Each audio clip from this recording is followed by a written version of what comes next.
All right, yesterday we started to talk about transformations when we're looking at an equation. The two that we talked about yesterday were vertical, which was up and down, right? And horizontal, which is left and right. So the vertical one was when we had our function, we circle our function, it's all by itself, and then our vertical transformations happen separately at the end. If I had that written down, x cubed minus 7, what's the shape of that x cubed graph? Makes a snake, good. And where does minus 7 move that graph? Down 7, perfect. So if I had g of x equals the absolute value of x plus 2. Absolute value makes what shape? Look, circle the function. It makes a v, good. So where is this one going to move?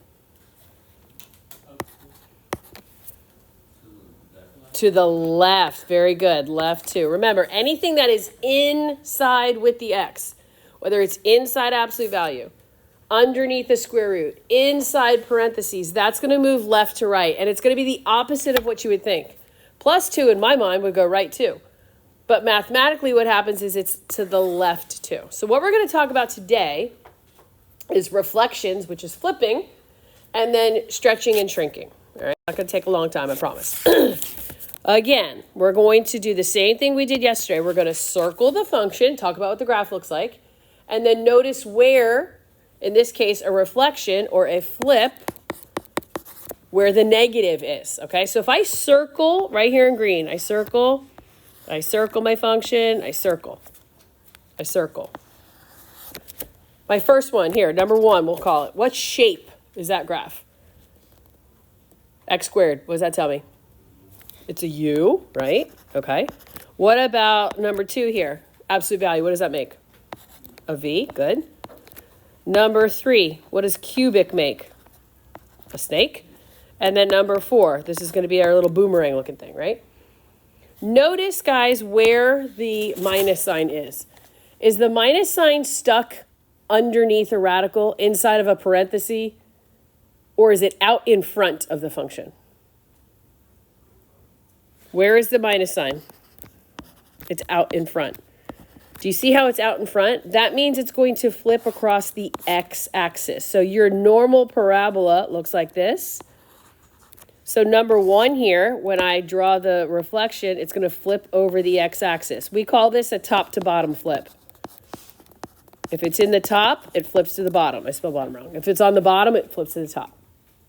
When you have a minus sign inside, when it's underneath the square root, when it is negative x plus 2 squared, where it's inside like that, that's going to flip over the y.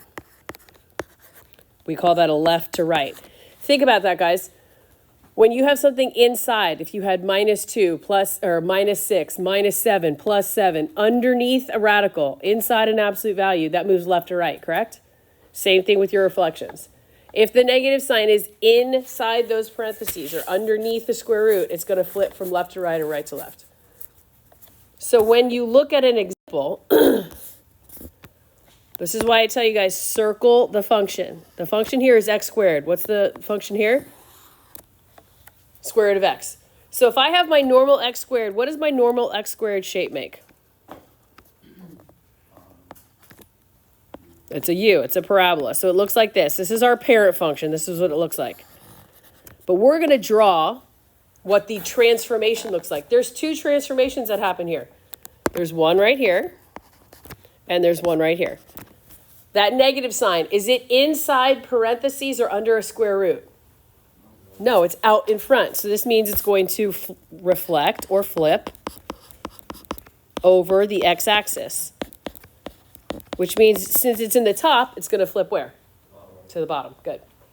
Then this plus 2, that's at the end. Is it inside of parentheses, underneath the square root, inside an absolute value where it's going to move left and right? Or is it at the back that it's going to move up or down? At the back where it moves where? Up 2. On your quiz, I think there's 4 questions where you have to tell by looking at the equation what the transformations are.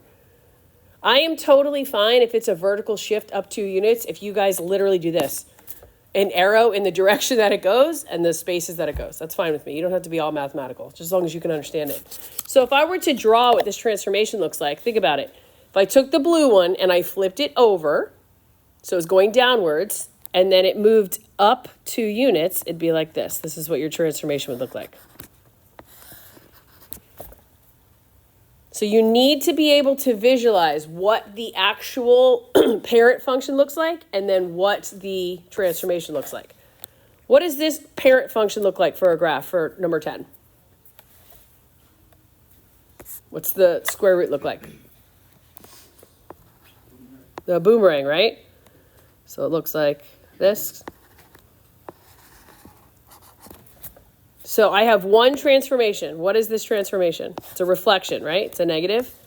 But where is it? Is it out in front where it's going to flip from top to bottom? Or is it underneath a radical, inside absolute value, inside parentheses where it's going to flip left to right? It's underneath. So this is going to reflect over y. That means it's going to flip left to right. So instead of starting at the origin and going to the right-hand side, it's going to start at the origin and go where? To the left, just like that. When you reflect over the x, you go top to bottom. It flips. If it's in the top, it flips to the bottom. If it's in the bottom, it flips to the top. If you reflect over the y, it's like the y-axis is the vertical one, so you go from one side to the other. All right, and then we're going to talk about stretching and shrinking. This one's a little harder to see. It's a little harder to draw, but you guys should be able to recognize the difference between the two.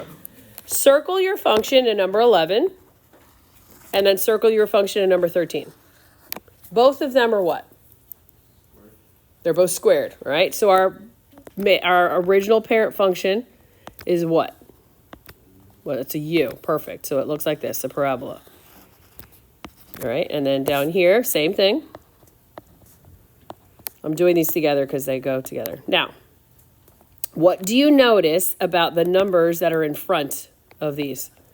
What's the difference between the two?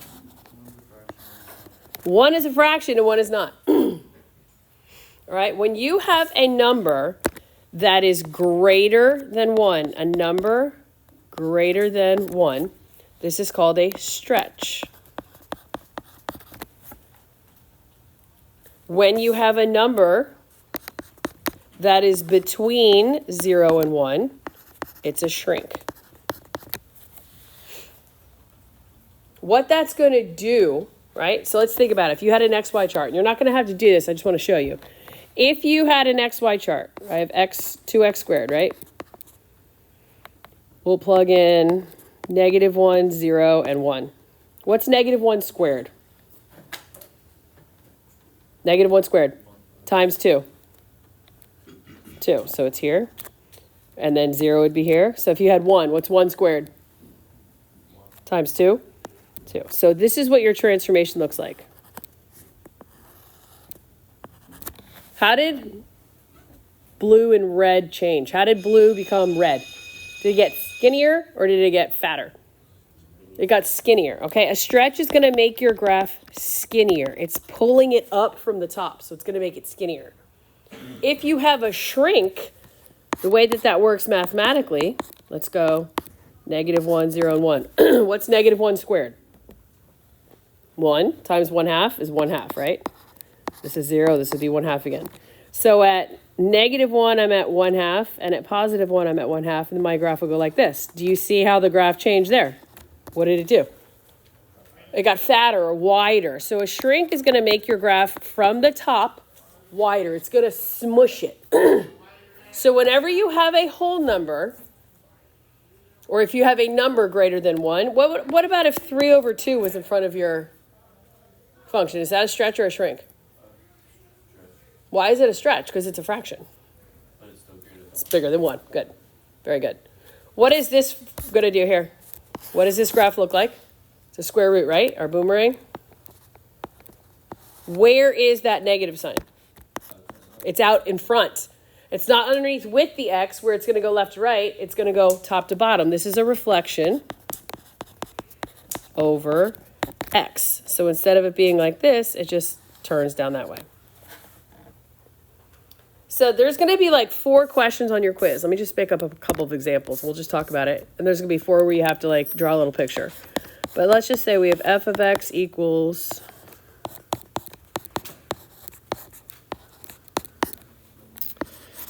g of x is...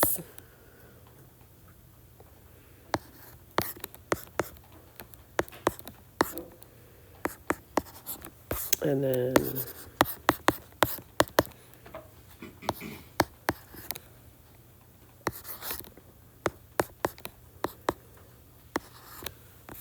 All right, 3 different functions, correct? I see a cubic, I see an absolute value, and I see a square root. So the first thing I would tell you guys to do is to circle the function itself so you can see where the transformations are happening, if they're outside or if they're inside. So when I look at this first example, and you're going to have 4 questions out of 8 on your quiz where you have to just identify what's going on. So what kind of a graph is this, first of all?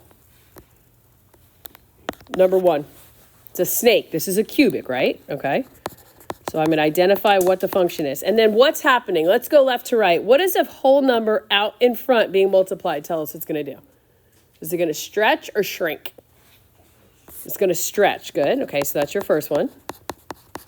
Then the second thing I look at is I have a plus 3. Where is that plus 3? Is it inside connected to the x, or is it on the outside? It's inside, so that means it's affecting the x. That's left and right. So which way is this going to move? Left or right 3? Left 3. Why is it left? Good. It's the opposite of what you think. And then this minus 1 that's at the end, that's on the outside. Where is that moving? Down 1. Yep. Talk to me. Yeah. Does that make sense? This is what you guys have to practice when I'm done talking, because if you don't practice it, you're not going to get it in your mind. Look at this one. I'm going to circle first what the function is. What is the function? Okay, it's absolute value. So what would the shape of this graph be? Absolute value makes a V, okay? Now, don't be confused here, guys. There's a bunch of things going on in this problem. That negative and the 3 are not together. Negative tells you something. The 3 tells you something. This negative 1 inside tells you something. And the positive 7 on the outside tells you something. You have to try to focus on where the transformation is existing. That negative, as soon as you see a negative, you think reflection. So we know that there is a reflection here. But where is it reflecting? Is it outside, so it reflects over x? Or is it stuck inside that absolute value, so it reflects over y? It's over x. Good, because it's on the outside. Now, the next thing I come to is the whole number 3. The whole number 3, is that going to shrink my function or stretch it? It's going to stretch. Good. Then I come to a negative 1 that's stuck inside. Is that going to move left and right, or is it going to move up and down? Yep. So where is it going to go? Right 1. Perfect. And then my last thing, that plus 7 that's on the outside at the very end. Where is that moving? Up 7. Perfect.